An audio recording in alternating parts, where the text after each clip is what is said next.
Hi, Kimmy. How you doing?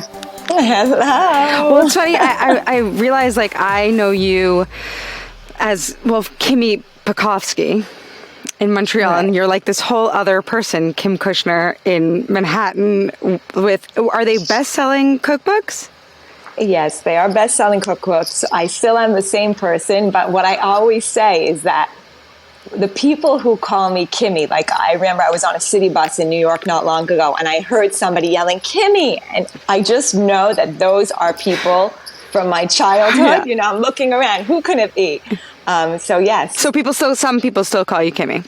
Sure, okay, of course. People who really know me, my old friends, I'm Kimmy to all of those people. And to my mom, for sure, because every time your cookbook comes out, she's so, like, I'm going to use the word verklempt. She's so proud and so choked up. She's like, did you see Kimmy's new book? It's delicious. It's gorgeous. And it's true. It absolutely is. There are 3 of them already?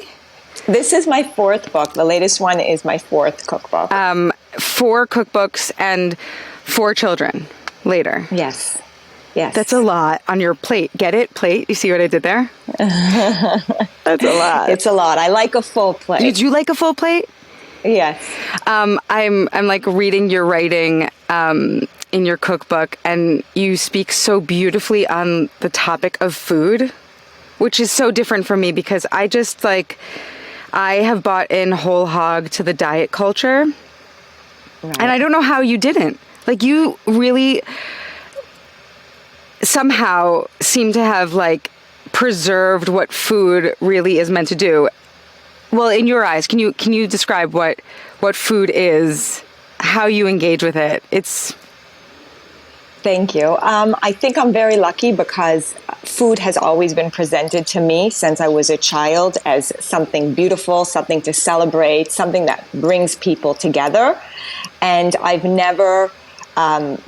was never exposed to like anything negative when it came to food. My family, as you know, loves to eat. Yeah. We love to stuff our faces. Yeah. That's where the happy moments happen. That's where the sad moments happen. That's where the screaming happens. It's always around the table and there's always food there. So I think growing up that way, just as an extension of my childhood, I view food the same way, and that's how I use it in my life. And I love gathering. There's nothing I love more than bringing people together around good food, good drink. And then also in the bad times in life, it's like when I don't know what to do for a friend who's going through a hard time, or, you know, when I don't know what to do, that's what I do. I bake a cake. I'll cook a soup, and it's a healer and it's a connector, because at the end of the day, we all need to eat. And I think that it really brings people together and communicates something that I might not otherwise be able to communicate. Yeah, you talk about your mom, who I know, Judy, and it's so true what you write about her, that her doors were always open. And I had the same experience. Like at my Shabbat table, there were more often than not people that I didn't know, that maybe were shy because they didn't have any place to go. There were always the regulars, for sure. Right. But we grew up in a very similar way, where food was a way for us to have this, loving experience, even if we didn't have much in common, even if we didn't really even know each other. I remember your going to your mimunas, which is how would you describe it? So mimuna is like a traditional Moroccan party that happens on the night that Passover ends. And so Passover ends, and then you could take out all of your chametz, and you celebrate, and it brings good luck and prosperity, and you go from home to home eating delicious foods and just celebrating the end of the Passover and beginning of a new chapter. And it's really fun and colorful and festive. I mean, I guess in Morocco you'd go from home to home, but you grew up in Montreal, where I think there was a huge Moroccan community. Is that right? Huge Moroccan community, and we would really go from home to home, and it was really like fun for the teenagers. It was a party night. You would get dressed up, and it's so funny you're bringing it up, because it always bothered me that my kids have not experienced it. The truth is, like the older generation, like my mom stopped doing it. Like they're tired after the holiday. Yeah. So they don't do, my mom will do it at home for the grandkids, but we don't do a whole big event like we used to. But it's so funny that during Passover this year, I said to my husband, I'm like, it really sucks. Like this was the highlight of my year. And now my kids don't even know. And my boys are teenagers. It's so fun. So I decided to start a new tradition. And the week, it's the night Passover ends is a little too aggressive for me. So I am doing it New York style. So I do it the Saturday night after Passover ends. Nice. And this year was the first year I did it. And I had a huge celebration in my apartment. Amazing. And I told my kids, invite all your friends. And I put on the Moroccan, the jilaba, and I had all the traditional foods. And it was so fun. That's amazing. I went to a Mimuna this past Passover also. And I think Adina Sussman wrote something in the foreword of your book. Adina Sussman is also a best-selling cookbook author. She's also an amazing chef and balabusta, a hostess, and a great writer. But she wrote something about your book, which rings so true to me, which is that just as we're emerging from this isolated period in the world, we're really needing and wanting a book that's calling for togetherness. And the book itself is about hosting, right? It's intended to sort of walk us through how to host a dinner party. And, for me, like I love to bring people together. Actually, the note that you wrote me when you sent me the book was, I know you don't like to cook or clean, which is true, although I am getting more and more inspired. But I do love to bring people together. And food can be such a tool in that. Absolutely. Yes. And I love Adina as a dear friend. She's amazing on so many levels, probably the most generous human being that I know. And it's true. What she wrote is true. And that's really, this idea for this book came to me like in the thick of the isolation, where I was really missing hosting my gatherings and hosting dinner parties and Shabbats. And I said, you know what? When we come out of this, everybody is going to want to be together. And so this is a great time to write this book. Yeah, it's actually also where I sort of conceived of this podcast, because I think that lonely feeling, that dark, sad feeling, sometimes the harder bits of life can be a portal to a lot of inspiration and a lot of service, right? Because here, at least in my corner of the world, talking is something that I'm good at, sharing space, holding space is something that comes naturally to me in I think a similar way that cooking feels for you. Right. I think women need to feel that togetherness. I really do. I think we all do. But I've been following you for a while, and I know that you're sometimes very active on social media and sometimes not, which I respect. But one of the times that I sort of saw you share vulnerably about your own self was around is it a pre-vivor? Is that what that's called? Yes. Of breast cancer. And I know that you're like relatively private. Which I also very much respect, being someone who is decidedly an oversharer. But but I was really moved by the fact that you shared this bit about your life that was outside of the food conversation completely. So I wanted to just open up around that. How did you find out that you needed to take action around protecting yourself?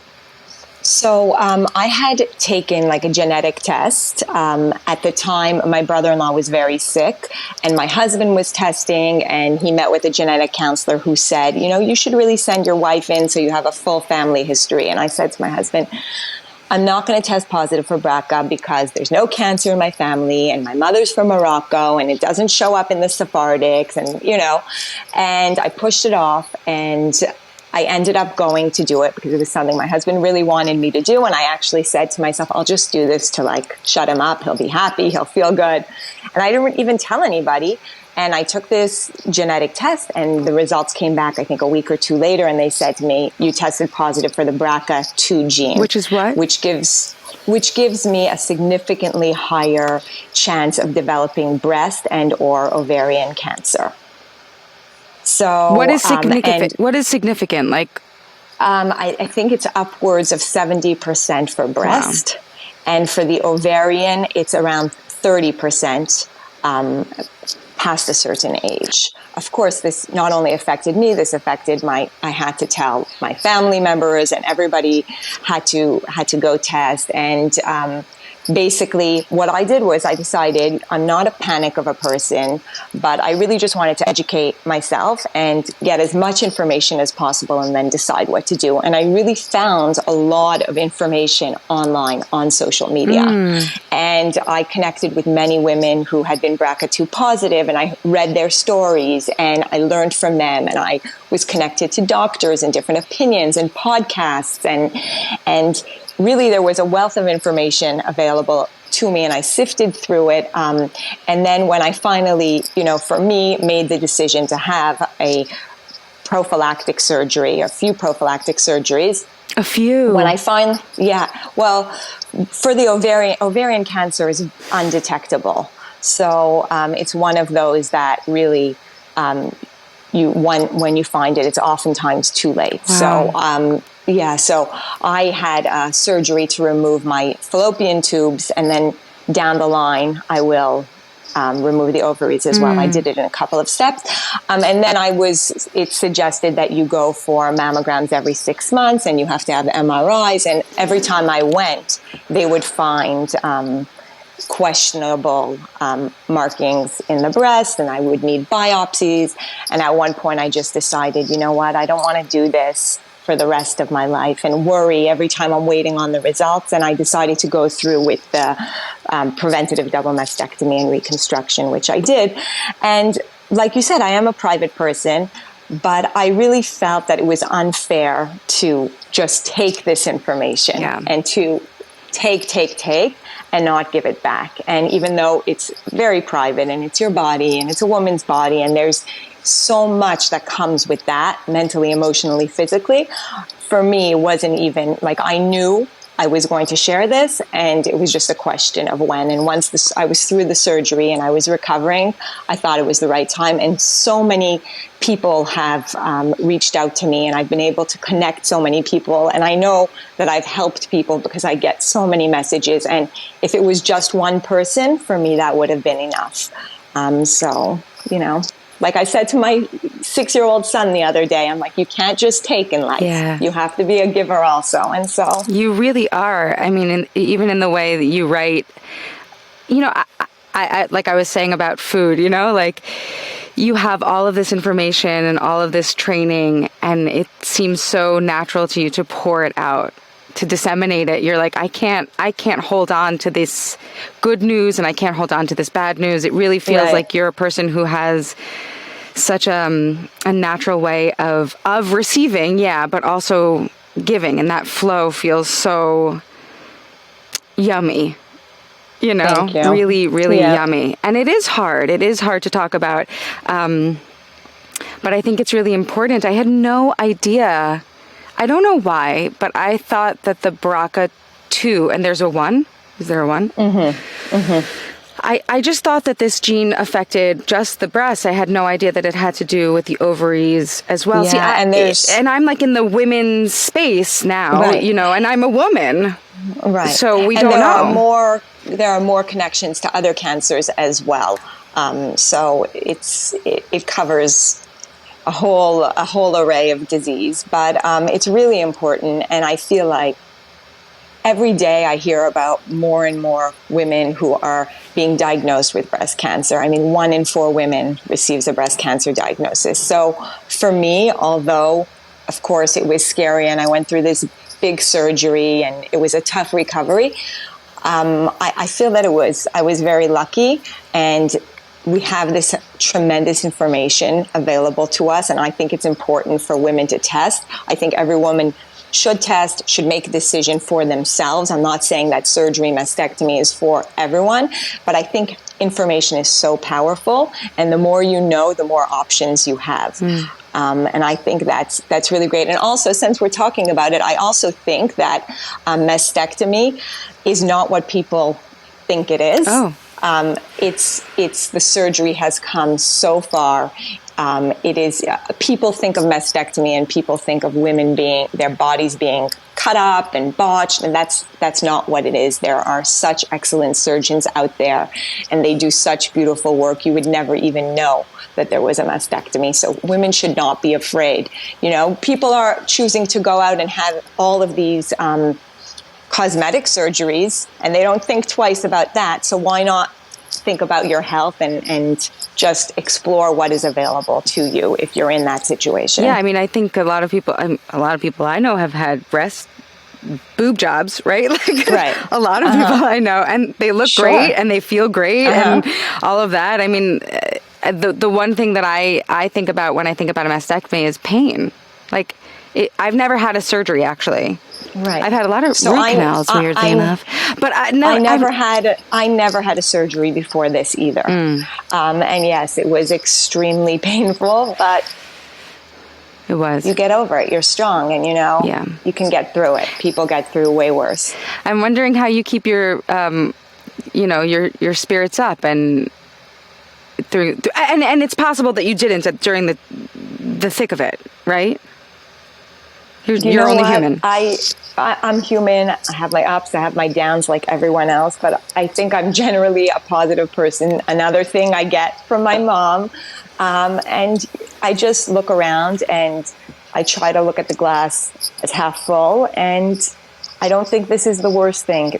For me, this is not the worst thing that's happened in my life. And if there is, I always say to my husband, I'm like, if there's stress that at the end of the day will give you a light at the end of the tunnel, it's worthwhile stress. Yes. If you could come out of it and if at the end of it you can still experience joy and happiness, then that's stress that is okay to deal with. If there's stress that really the end result is just black and terrible and dark, and then that's different. But stress that you'll get through is manageable. So yeah, it is what it is. I took a deep dive into the Vedic wisdom, like meditation and all of that. And what I learned in that deep dive was stress can be harmful to the body, to the psyche, etc.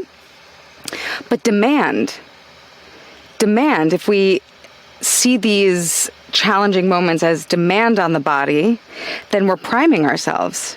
Then it's the same as working out, right? Like when you lift a weight, you do actually like tear the muscle. But what happens when the muscle comes back? It's stronger, But I do think that does require some,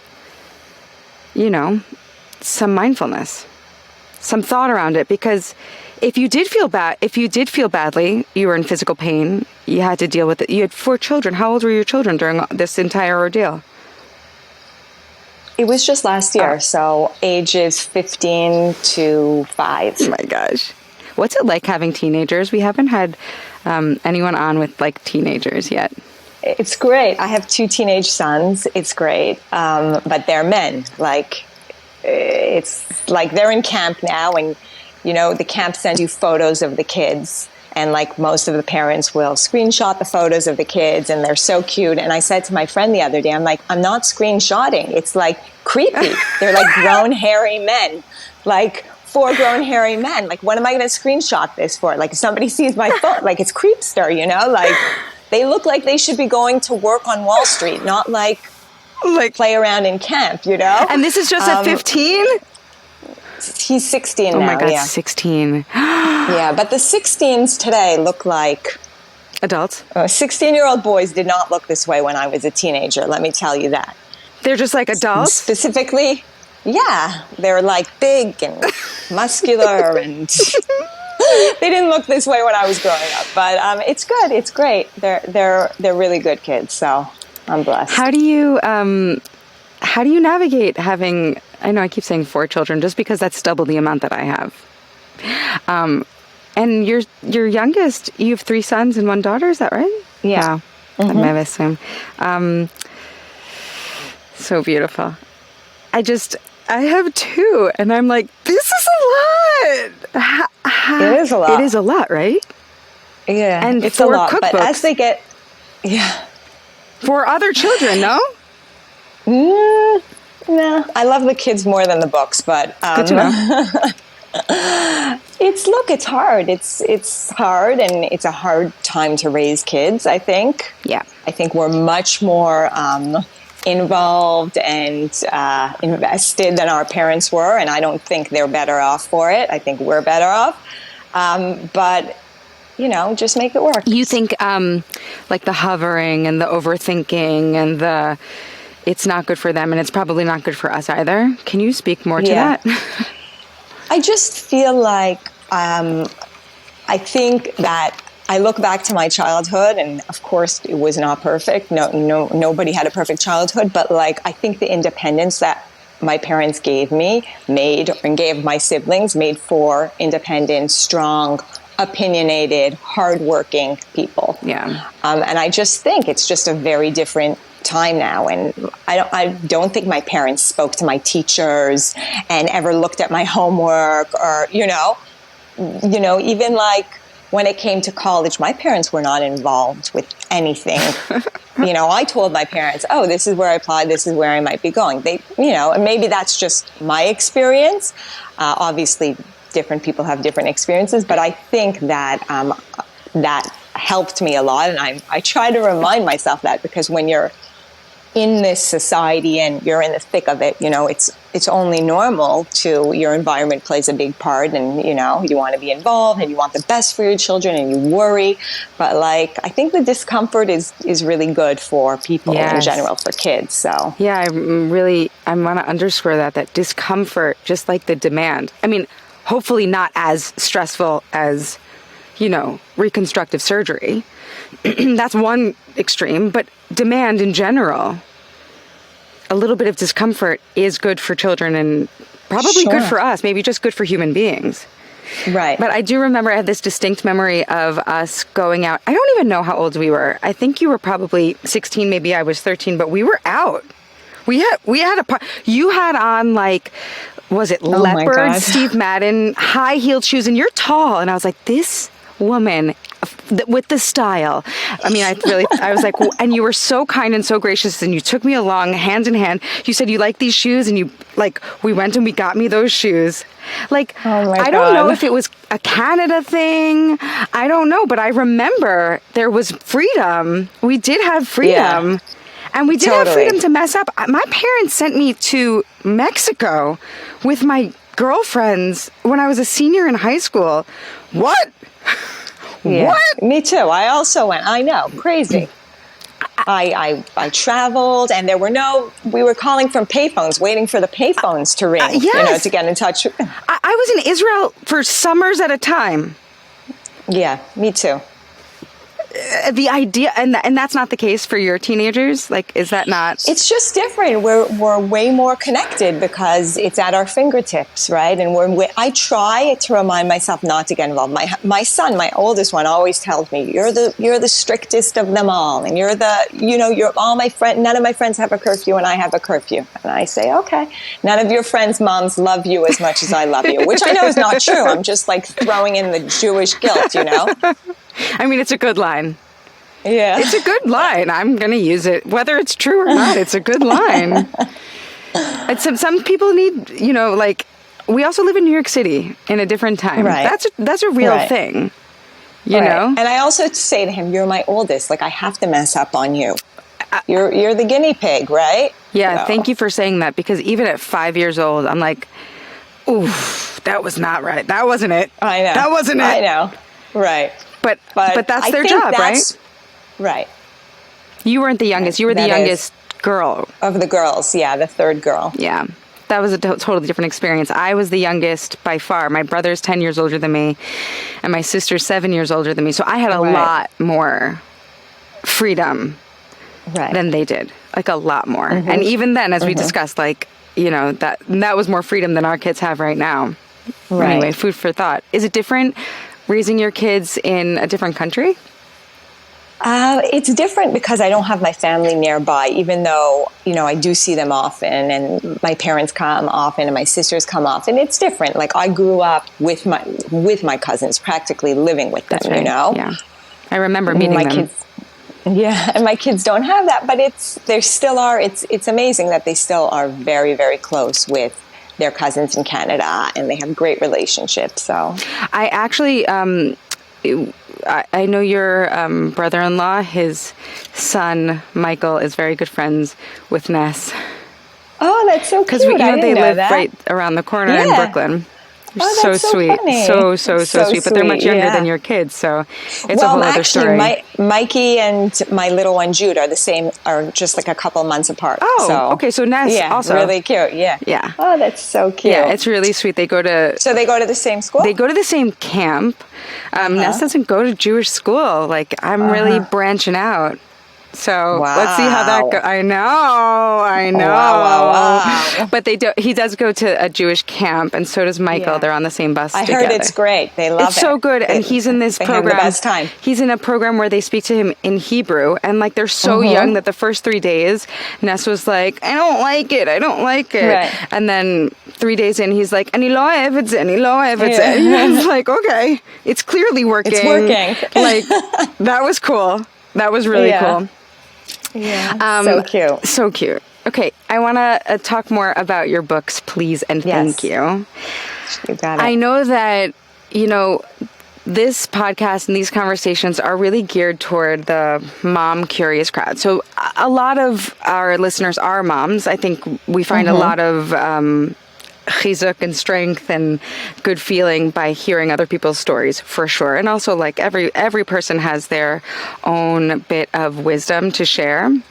But when it comes to people who aren't mothers at all, their love is usually their work, right? I don't know, were you a chef or a cook before you had children? Yes, I was cooking before I had kids, yes. And did you went to culinary school before you had kids also? All right. Yeah. And you always knew that this was your path? I always loved cooking. I always loved entertaining. I didn't think that I could ever make a career out of it, but here we are. Yeah. So yes, I mean, once I got really deep into it, I was determined to, do something with it, but I didn't know which direction I would go in. Did you think about, being a chef at a restaurant or? So I've worked in restaurants and I knew it wasn't for me because also at the time I wanted to start a family and I wanted to be able to be home with my family, but I did do a lot of private chef work in the city. Nice. And I wrote for a lot of food magazines. I really liked the editorial, the writing. I love that creative process the most. So I knew that's the direction I wanted to go in. It's interesting to hear, though, because, I mean, I worked in restaurants also as a hostess and as a waitress. I was a terrible waitress. I was a great hostess. I mean, you just put on, not to belittle the work, but you put on a pretty dress and a smile and everything's fine. You just tell someone you have to wait a little longer. It's great. But it's interesting to hear that even if that was sort of super exciting to you, and I don't know if it was, but that having children, even before then, you knew that you wanted a more flexible schedule. Yeah. For me, look, I think every person is different and everybody should do what works for them. For me, it was important to be with my kids, to be home with my kids. It's something I wanted to do. It's something I love to do and something I was able to do, most importantly. So I took advantage of that. Yeah. And I'm glad that I did. Even when you're developing recipes, when you're writing, when you're shooting the content, you're still able to be really present with your kiddos? When I'm in the thick of producing the book, like for the cookbook shoots and stuff like that, that's, weeks, on and off weeks where I'm not home. But the writing, the developing, the testing, all that I'm able to do from home. And when I teach cooking classes, which is the bulk of what I do, that's usually in the evenings or during the day when the kids are in school. What do you do? You teach cooking classes? Yeah. You want to teach me? That's how this works. Sure, no problem. Is it on Zoom or something? Well, during COVID, I did a lot of Zoom, but no more. I'm over Zoom. I do a lot of in-person cooking classes. I do one-on-one. I do groups. I go to different schools, centers, community centers. Cool. All different sorts of different situations. That's so cool. But it's similar to sort of a freelance schedule, like Totally. when you have, like summers, your kids are, 2 of them are off at sleepaway camp. 3 of them are in camp. Oh, 3. Yep. Oh. So you get to just hang out with little Jude? Yeah. It's so cute. Totally. But does that mean that you pour more of your effort and time into, building your business and your client base? Yeah, I try to do it when I have more time, and like you said, take advantage when the kids are away, but I do it sporadically, and I make it work somehow. I don't know how, but somehow. Do you ever get frustrated that, I get frustrated, like, I wish I was like moving forward faster, although I don't know, you have a pretty awesome career, so maybe you don't feel that way, but do those feelings ever come in where you feel like at a tug of war between these two sort of callings? To be honest, no. And like, I know I could be doing more. Even like you talked about social media, like I'm so inconsistent. And so beloved, by the way. Like, so loved, so followed, so sought after, so engaged with. So like, who cares? I mean, you could care. You're more than welcome to care, but I just think like, who cares? I've always just stayed true to what felt good to me. I know that if I was lying in a hospital bed and if I had documented my personal struggles on Instagram Live and I had gone out there, I know that more people would be interested. I know that I would have more followers. I know that there would be more buzz. But it's not something I'm comfortable with. And I've always just reminded myself to stay true to what feels good for me. If I post something and then I regret posting it, I'll delete it. I am a private person. I'm still trying to navigate this whole social media world. I'm not the type of person who's going to show my vacations and my homes, and like it's not me. And I know that it would get me more interest, but it's just not worth it to me. Yeah. And your privacy, your security, your bubble it's just of peace. For me, to each their own. Meanwhile, I love watching other people's stuff. Like, I'm like, oh my God, So who doesn't? So it's to each their own. And, this works for me, and people put up with it. They haven't lost patience with me yet. No, we love you.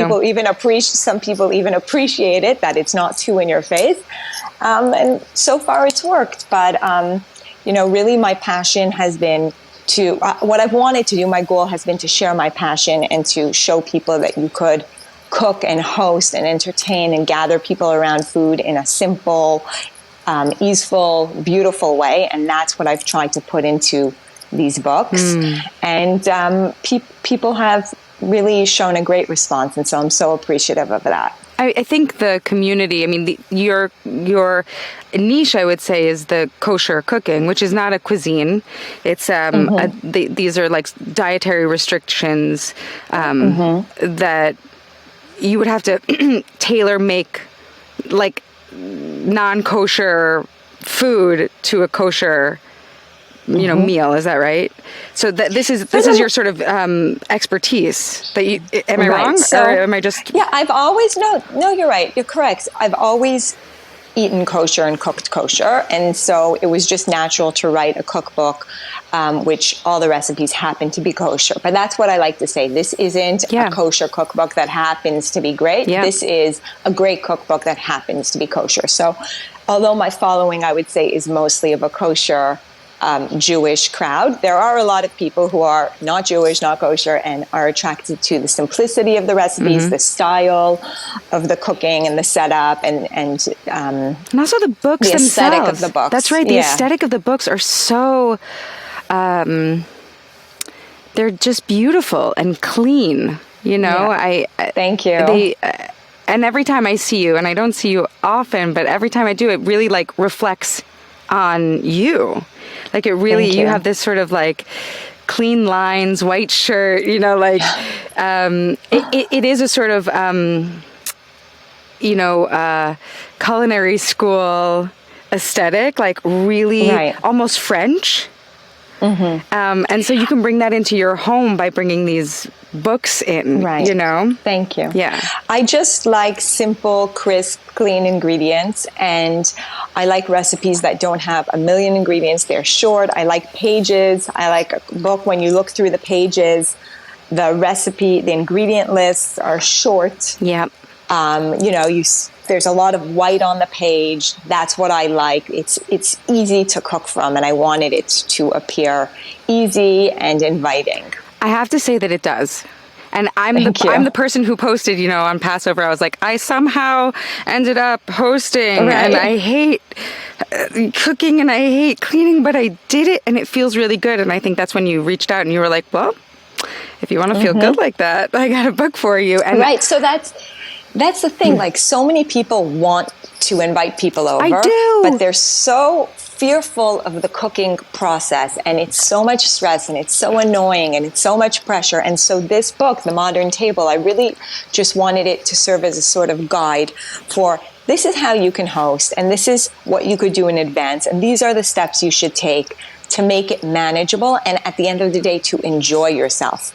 Because if you don't enjoy yourself at the end of it all, there's really no point. I actually think that the food tastes better when the cook themselves, there's an idea in Ayurveda, which is a healing modality, all to do with food, that the consciousness of the cook themselves really is infused in the food, and you can almost taste it. You can certainly digest it. That if you're not having fun doing it, if you're stressed out doing it, which I often am because I don't know what I'm doing when I'm cooking, right. It's not as delicious an experience. Right. When I'm flipping through the pages of your book, I really do feel like there's an ease, there's a calm, there's a grace that Thank you. that you're sort of transferring to me. And thank you. Yeah, I really feel that way. And I'm wondering if there are some tips that you do lay out in the book that you can maybe share with the audience so that, they can have that in their back pocket. Sure. So the first thing I say is keep it simple and stay organized. So if you're going to be hosting people over, this is probably not the time to try a new, complicated, multi-step recipe. Go for simple, go for straightforward. Also, you don't have to cook every single thing yourself. Like, if you have a bakery that sells amazing breads or pastries, pick them up. Like, you don't have to be this like culinary, nobody's expecting that of you. People want to come and have a great time. Yeah. So make a menu ahead of time, choose simple, straightforward recipes, start with a shopping list, and then really keep a list of what you're going to do and when you're going to do it, and just work your way down the list. And many of the recipes in this book, all of the recipes in this book, basically say what part of the recipe you can make ahead. Can you freeze? Can you, can you reheat it? And it gives you all the tips and tools and instructions that you need to make it as simple as possible. What's your favorite recipe? Oh my God. There are so many good recipes. There's a short rib recipe that's amazing. The branzino is delicious. The cakes, the desserts these are all the recipes in this book are really my tried and true family favorites. How do you come up with so many? Like, is it like, there's the saying, like, there's nothing new under the sun? Like, right. Like, how are there still more? Like, how? There's always more because we're always interested in new ingredients and new flavor profiles and new spices from different cultures and countries. And, you read, you explore, you travel, you talk to people. Whenever I meet somebody new, I'm always interested in, like, where they're from. What did you grow up eating? What's the food of your culture? And that is very, very inspiring to me. And I get, I love this stuff. Like, yeah. I'm one of the people, I love this stuff. I get excited about it, and I love trying new things. And I'll eat in a restaurant, and then I'll say, I want to go home and try to make this my own. How could a home cook this in a simple, straightforward manner? And then I'll play around in the kitchen and come up with some new ideas.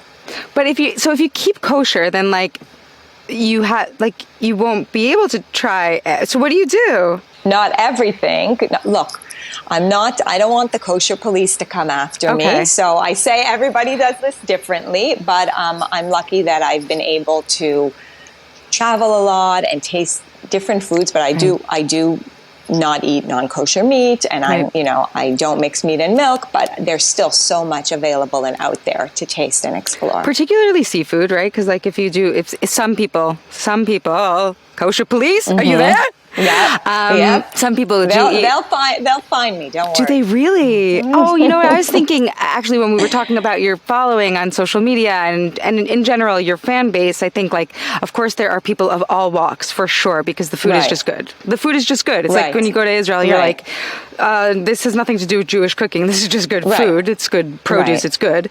But I find like the Jewish community is so in love with you, and so. But I also sing in Yiddish and like get up and tell Jewish stories, and so I know of the kosher police, but they're like do they come after you or are they mostly?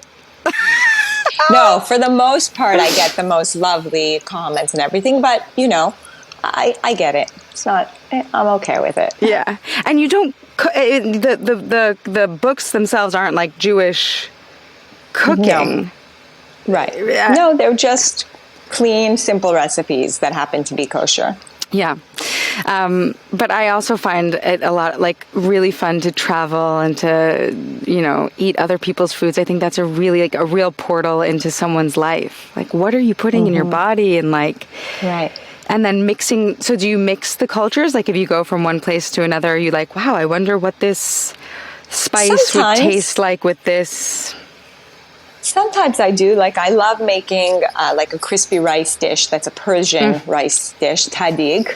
I know it.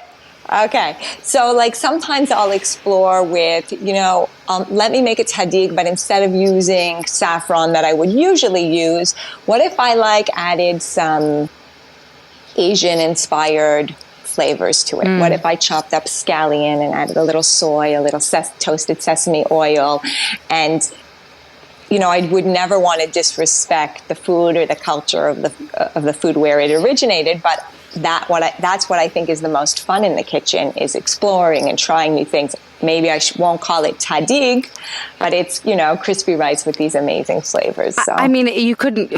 It's funny because we live in such a touchy, sensitive world, and I'm guilty of this experience also. But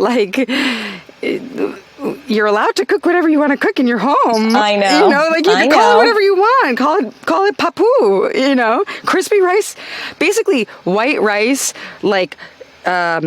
crisped to perfection with either butter or oil on the bottom is really good. It happens to come from Iran.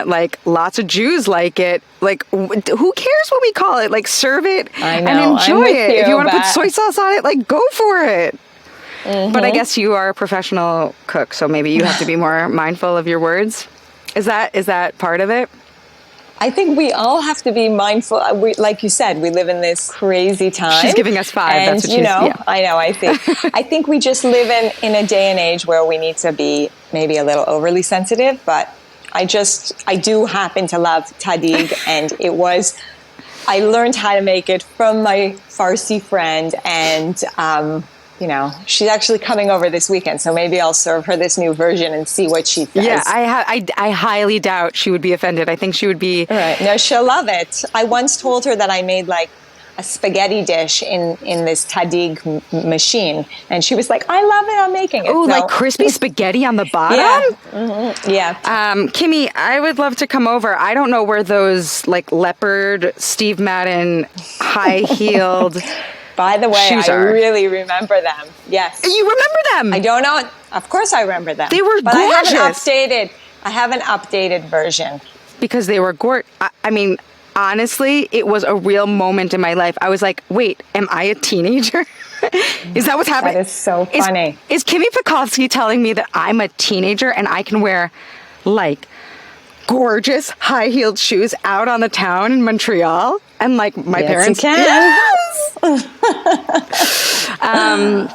Well, okay, so we're wrapping up. Is there anything that we forgot here that maybe you wanted to let our listener know? Where can we find you?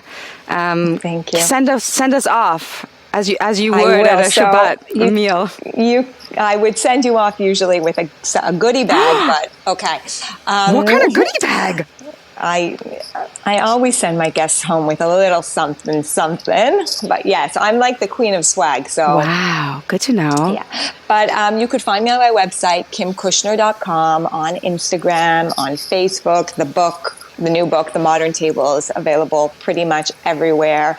Amazon, Barnes & Noble, your local bookstore. And if they don't have it at your local bookstore, ask them to get it for you, yes, and they will. Yes. And Judaica stores and, just all over, and spread the word and let me know what you think. I absolutely will. I've been loving it. I've been very inspired. Even just the writing around waking up and being inspired by food. Like, I make my kids lunches now, and I'm like, yeah, I'm inspired. I'm gonna cut this in a cute way, and yeah, you really zhuzhed up my life. Thanks.